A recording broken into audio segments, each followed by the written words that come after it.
There we go. All All right. right. Hi. Oh my gosh, Shane. Okay, let's just dive in because I was telling you before this started was that you can tell I'm clearly in a different place. I'm really a homebody, people. This is one thing you're gonna learn about me. Like I don't live to travel. I don't live to buy swanky things. But my husband had to come to Miami for a work trip, which is also very rare. And he said, "Why don't you come with me?" And I was like, "Oh, for a day." For a day, one day. Okay, one day, one night, one day. And so this morning, I got up at 2:30 to be sitting in Miami at 9 a.m. I tell So you, it's if it been. was me, I'm I like, would "Oh, not it's be only here. yeah, I'm like it's only 12:30. Isn't it dinner Yeah, no time?" doubt. So it's such a crazy feeling. But how are Oh things in wow. South Carolina? Things are good. Things are good. Good. Busy and productive, which to me are two important things. Oh yeah. I don't like to be bored, so I stay busy, and I Mm-hmm. don't like to do things just to do them, so I want to be productive. So busy and Yeah, productive. I'm hitting the satisfaction metric. dude, you're such a good communicator. It's Oh, awesome. come on, man. Come on. All right. So we talked last time about how we get our content to convert, right? Mhm. And here is the big thing is that I would encourage you to go back and listen to that module or that video. And I can link it in the comments if anybody asks for it. But the reality is that we can have great content and have a really horrible sales process because Mm. truly content written to a specific audience and not demographically but deeper than that, and we touch on that in the previous video, coupled with a good sales process. But a good sales process has a series of steps that do one thing: lead people to trust. That's Mhm. what they do. And I love, one of the things that Shane and I have in common is our connection to John Maxwell. And he has a book called Developing the Leader Within You 2.0. And he Mm. talks about this idea of character and trust, Shane. And he uses a story that Stephen Covey wrote about. So in Mm. Covey's book, he talks about the speed of trust. And he pointed out how low trust will cost us time and money. So he uses the most fantastic example to illustrate it. 9/11, right? So Mm. after that tragic day, 9/11, the terrorist attacks happened in the US, the Mm. nation's trust and flight security went way down, right? So people were terrified of Yep. getting back on planes. So their trust in flight security went down. And Covey said that before the nation's trust in flight security went down, that we could arrive at an airport and he could arrive at his home airport 30 minutes before he had to walk on the plane, like 30 minutes before boarding, Yep. get through security and be like sitting at the gate, probably with food or a drink. Yep. Remember those days? I'm just sitting here. I'm flashback to the Nashville airport, thinking, Oh my "Oh boy, that was God. so great. That was so Oh, great." and Yeah, I'm just not thinking about anymore. my, yeah, I'm thinking about my experience this morning. No bags to check, already checked in online, still had to get there. We got there an hour and 50 minutes before our flight took off. And the security line was very long, right? I mean, we really did we need to do that? Yes, because that's the culture now. That's So right. now we have Everybody's to showing up. yeah, we have to arrive 2 hours ahead for Yeah. any domestic flight. Yeah. So Covey goes on to say his trust went down. He said speed went down and cost went way up. I mean, Yeah, it look at did. all the machines and the Mhm. massive amounts of staff that now have to sit at that security desk, Yeah. go through everybody's stuff. And I mean, there's at least 50 people there. It's 4 a.m. I'm like, wow, this is a whole small company right It here is. You're right. for TSA at one gate at one airport, right? I Hmm. mean, it's just so crazy. So we have to be careful not to believe that trust is a singular moment or a singular action. Because in the sales process, which starts with that content and how you write it, who you're writing it to, what you're writing to them, it starts there. That's the first step of the trust. And then the next step is where the sales process begins. And that process also has a series of steps, which have to be interconnected so that the prospect feels like they can trust us. And I know, Shane, you have a fantastic, like 3 things that it takes to build trust. I'd love for you to share those. Yep. And so these are also coming from John Maxwell in a different book, the 21 Laws of Leadership, which kind of to me is like his foundational work. But what he says is there are 3 questions that people are asking themselves before they decide to go with you. Now, go with you could be buying your solution to solve the problem that they have, right? Like it could be inside of a company where you're wanting to institute change. Regardless, there are 3 things that people require in order to move with you to go from here to there. The first one was this question that they asked themselves are like, do you really care for me? Like, so you're introducing an opportunity for them to work with you. The first question they're asking is, does this person care for me, or is it all about them? Like, do you really have my best interest in mind, or are you just trying to extract value, particularly monetarily, extract value from me for your own benefit? If you don't get beyond that question with a yes, people won't move with you. Do you care for me? So the second question that he says people are asking themselves are, can you help me? So as a person is thinking about your solution, they're wondering, like, are you going to bail on me halfway through this process? Like, when it gets really hard, am I going to be left holding the bag and looking like, the one who made a mistake here? Or are you going to walk with me this whole way through? Are you going to be there, not carrying me, but walking side by side, helping me course correct? Do you truly have what it takes to be able to get me from here to there? That's the second question. If they answer yes, they'll keep moving. If they answer no, even if they answered yes to the first question, they'll stop. The third question that he says that people are asking themselves is, can I trust you? Now, this one's big, right?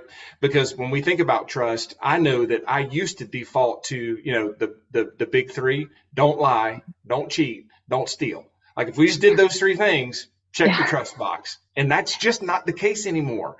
No. We've got to do what we said, when we said we would do it, for as long as we said we would do it, to the level of quality that we said we would do it, in order for people to keep checking the box. And that's the thing. This trust box isn't something people check one time. It is an ongoing process as we're walking with them, moving them from where they are to where they want to be. I just thought those 3 things have such a direct application to what we're talking about today. And they do, because sales is really the best salespeople know how to help people trust them, right? They're not slimy. The best salespeople are not deceptive. Right. They are not manipulative. They are not over-promising. They are forthright with the truth, but they also understand that the prospect needs some things from them. And until they've established trust, the prospect can't get what they need from them, right?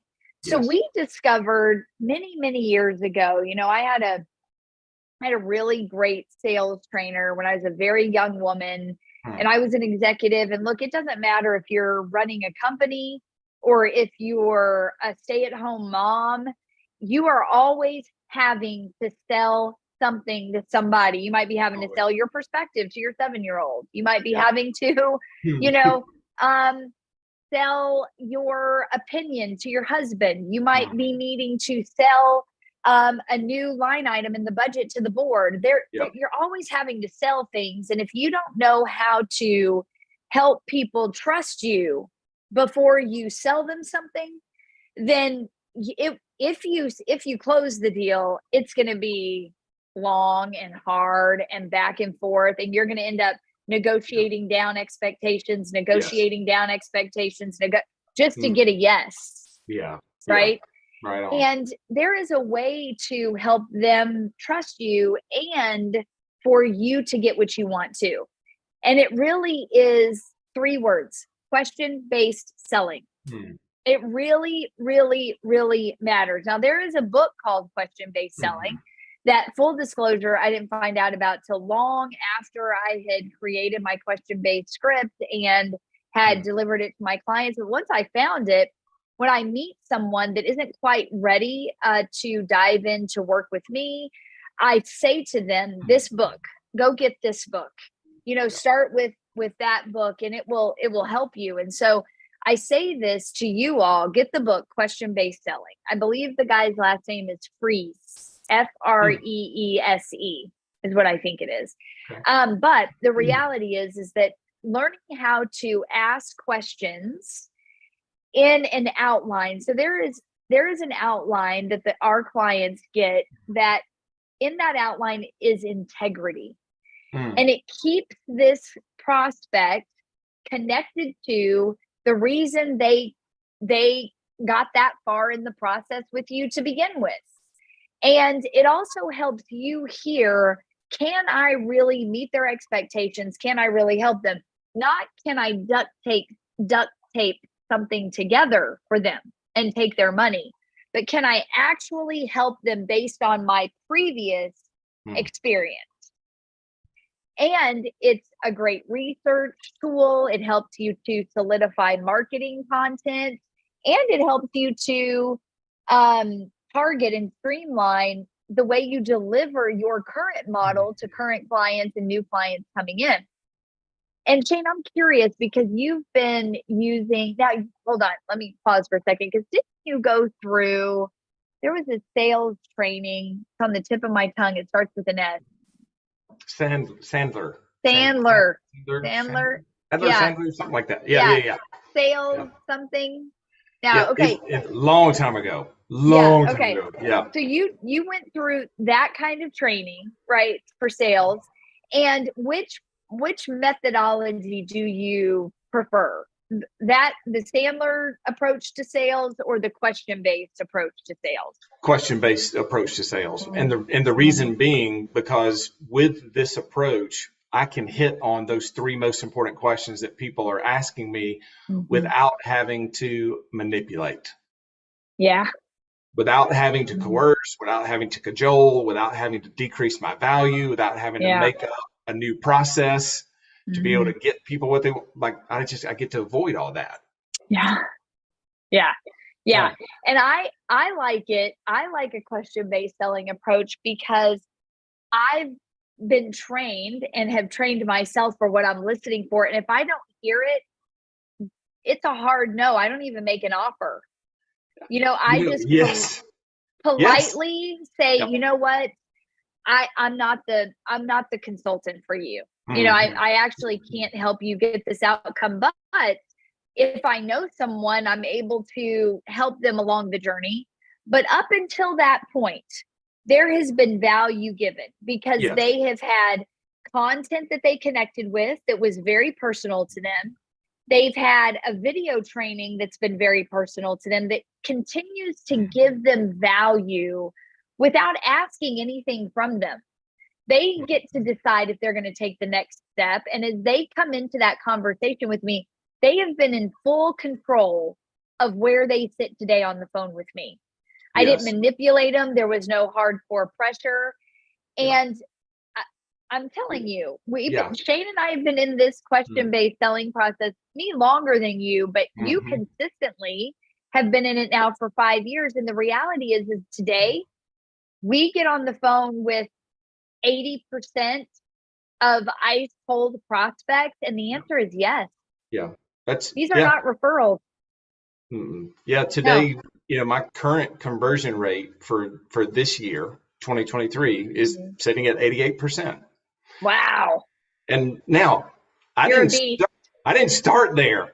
Like, I didn't start there with 88%. Like, that's been building over time. I remember, Amy, a conversation you and I had where I was 1 for 27. 1 for 27. So I'm a product of the product here is what I'm trying to tell you. I did not know what I now know when I began this process, but what the power in this process is, you can go from 1 out of 27 to 88% conversion rate. Yeah, that's right.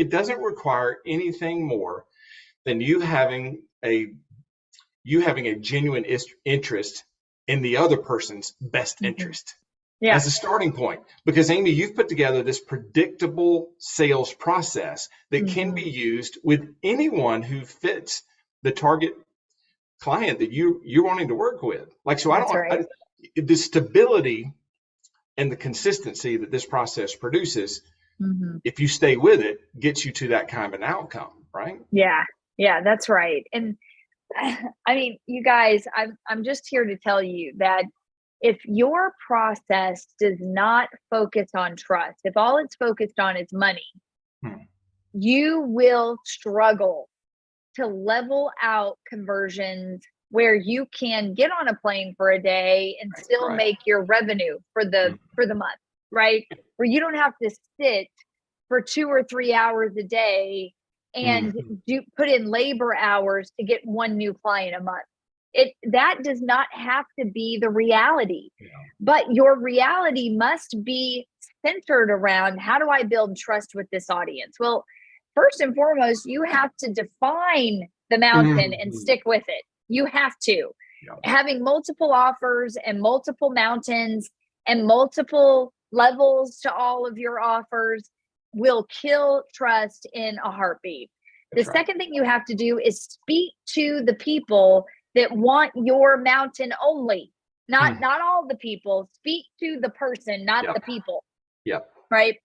Speak to somebody, not everybody. Right? We talked about that last week. How do we do that? And then this week, remember, your sales process must be a journey of trust.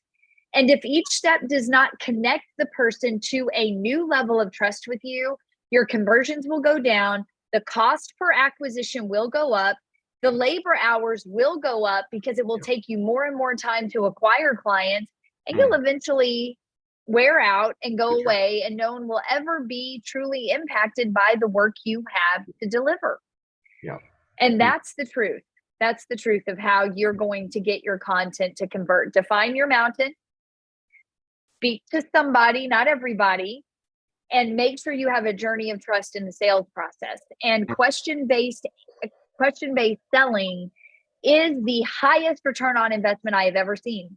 And I was raising money for America's top nonprofit in the nation at 23. I mean, I've been trying to raise money for somebody, now it's just my family. I'm just raising money from the family. But the reality is that, I've been selling something to somebody since I was 23. That's 22 years ago.